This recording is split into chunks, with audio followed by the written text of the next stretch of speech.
Oh, kia ora and talofa geniuses. Now, in one of my last videos, I got a lot of slack when I was talking about religion, specifically Christianity coming to Aotearoa, and a lot of people got offended. So today I'm here to give you more of the facts, more of the timeline, more of the truth.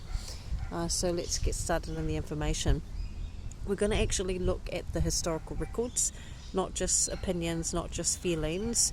I want to share with you the dates, the events, and the documented history, because when we talk about spirituality in Aotearoa, it's really important that we start with what actually happened and when it happened. Now, I'm going to repeat myself like I repeated in that video earlier that got people offended. Christianity did not exist in Aotearoa before Te Ao Māori. Christianity did not exist in Aotearoa before Te Ao Wairua. Christianity did not exist in Aotearoa before European contact. That is a simple historic and fact. Now, before 1814, there were no churches, no Bibles, and no Christian missionaries living on our land. The spiritual systems that existed here, they were already thousands of years old. The first record of European contact within Aotearoa was in 1642, and that was when Abel Tasman arrived. Now, he did not stay, he did not bring missionaries, he simply sighted the land and then he left.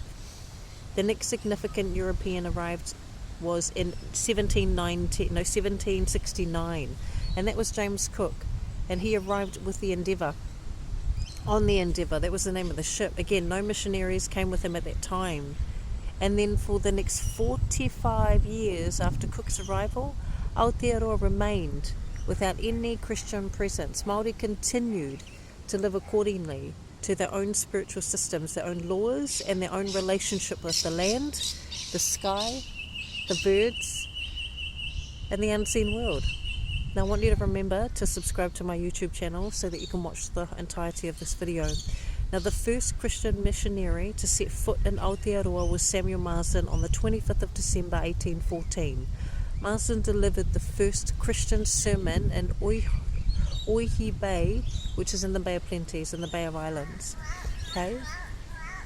Oihi Bay in the Bay of Islands. Now, this is the date most historians mark as the official arrival of Christianity in the country. Before that day, there was no organised Christian practice in Aotearoa. Marsden was part of the Church Missionary Society. He was not invited by Māori to come and share his beliefs. He arrived under the protection of existing Māori chiefs who had already begun trading with the Europeans. His arrival marked the beginning of a deliberate and organised effort to bring Christianity to Aotearoa. Now, between 1814 and the 1813s, more of the missionaries arrived. Henry Williams is another one of the most well-known missionaries that arrived in 1823. He and his family established missions across the north. They began translating the Bible into Te Reo Māori and started teaching reading and writing through Christian texts. So by the 1813s, Christianity had begun to spread, but it was still largely contained in certain areas, particularly in the Bay of Islands. So many Māori at this time were still living fully within their traditional spiritual frameworks. Now remember, I want you to subscribe to my YouTube channel so you can watch the whole of this video. Now, in 1835, Māori chiefs signed He Whakaputanga o te rangatahi o te rangatiratanga o New Terene, also known as like our version of the Declaration of Independence. And this document was created to help the British James Busby. Okay, it was to help one of James Busby's little contracts to become resident. It asserted Māori sovereignty and was signed by several northern chiefs. This was 5 years before the Treaty of Waitangi. That declaration shows that Māori were engaging with the outside world on their own terms. They were not passive recipients of European ideas. They were making political and diplomatic decisions while still operating on their own cultural and spiritual systems. Now, I want you to remember, please subscribe to my YouTube channel so that you can watch the entirety of this video. So the Treaty of Waitangi was then signed in 1814. This is often presented as the moment when Christianity became deeply embedded in Aotearoa. However, even by 1840, large parts of the country, especially in the south and the central regions, they had very little Christian influence. Many iwi continued to practice their traditional spirituality for decades after the treaty was signed. So it is important to understand that the arrival of Christianity was not peaceful. It was organic when it came to the process in many cases. Missionaries often worked alongside colonial interests. They brought not only the Bible, but it also brought in European laws, European educational systems, and European ideas about civilization. One of the key strategies used by the missionaries was the suppression of traditional Māori spiritual practices. Tohunga were often discouraged or outright banned from practicing, and many traditional rituals, karakia, and healing methods were labelled as witchcraft or superstition, and this created a direct conflict between the old systems and the new religion being introduced. By the 1860s and the 1870s, the Native Schools Act and other government policies further entrenched Christian values into the education system. Children were punished for speaking te reo Māori, and they were taught that their traditional beliefs were inferior and wrong. Now please remember to subscribe to my YouTube channel to watch the whole entirety of this video. It's also documented that some missionaries actively supported the confiscation of Māori land. While not all missionaries were involved in this, there are clear historical records showing that certain mission stations benefited from the land taken during the New Zealand Wars.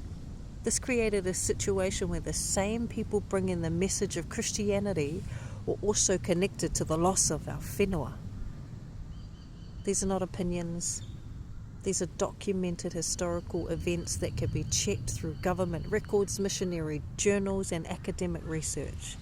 So please, remember to subscribe to me on YouTube to watch this whole video. Now, let's be clear about the timeline once more.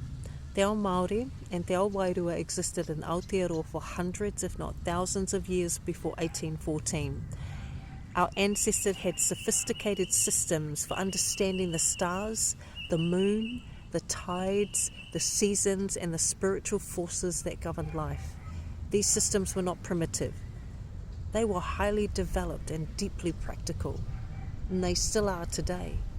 When we look at that historical record, when we see that Christianity arrived as a foreign system, it did not grow out of the land.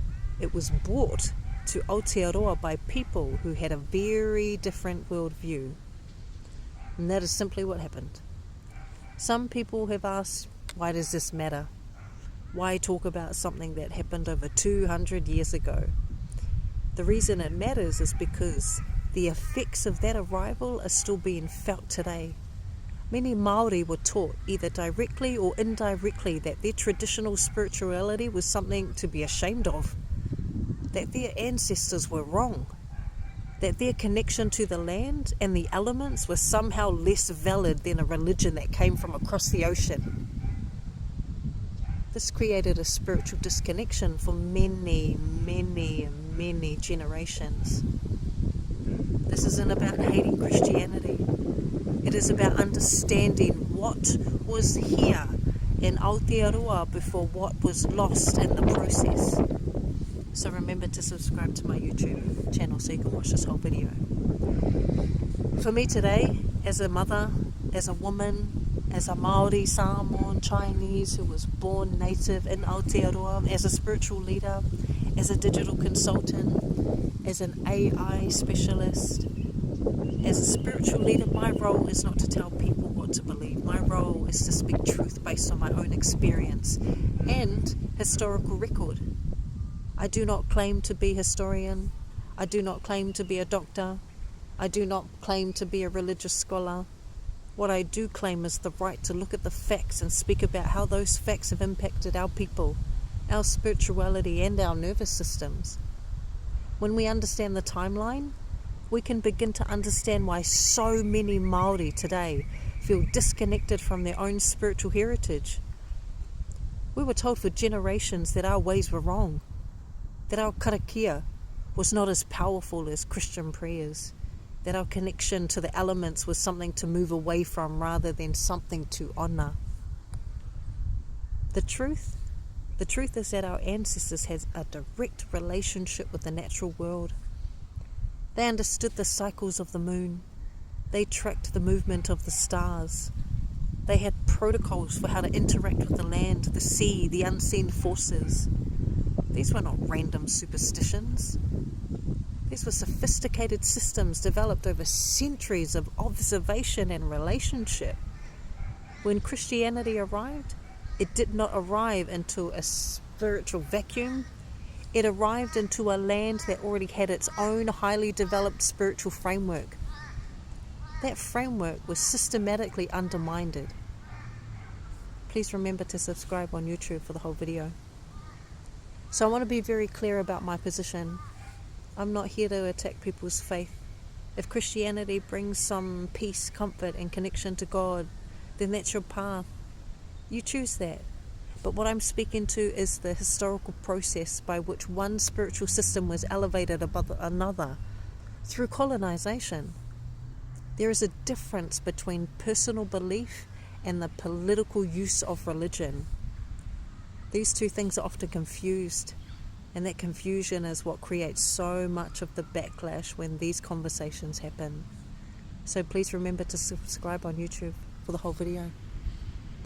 As a spiritual leader, my work is about helping people reconnect with their own sovereignty. This includes spiritual sovereignty. It includes the right to know what exists before colonization.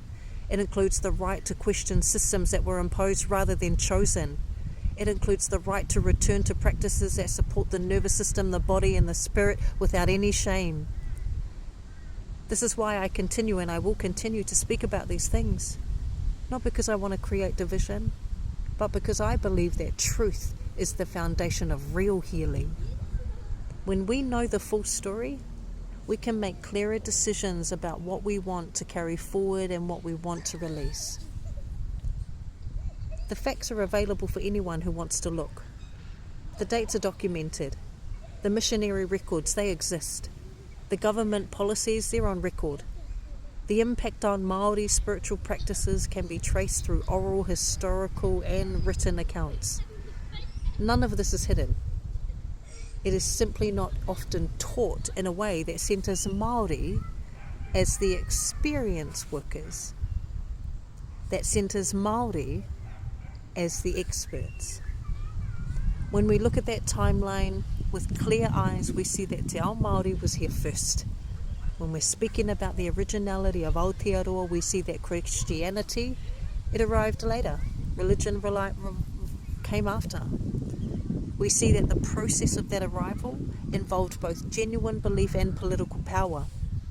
And we see the effects of what that process still is in with us today. Not just with Christianity, but other types of religion and other types of belief that have come from outside of Aotearoa. So my invitation to you is simple. Do your own research. Look at the dates. Read the missionary journals. Look at what was happening in Aotearoa before 1814 and what changed after. Form your own conclusions based on evidence rather than emotion and inherent belief. Because when we understand where we have come from, we are better able to decide where we actually want to go. This is the real work of a spiritual leader, not to control what people believe, but to shine a light on what has been hidden so that people can choose for themselves. And remember, subscribe on YouTube for the whole video, okay? If you've watched this far, I want to say thank you. If this conversation resonates with you, I encourage you to stay connected, share this, like this, comment, because there's more to come on this topic. Especially on how we go and how we can begin to reclaim and integrate the spiritual systems that were here long before Christianity or any other religion in Aotearoa. So thank you. Thank you for being here. And I'll see you in the next one. Bye for now.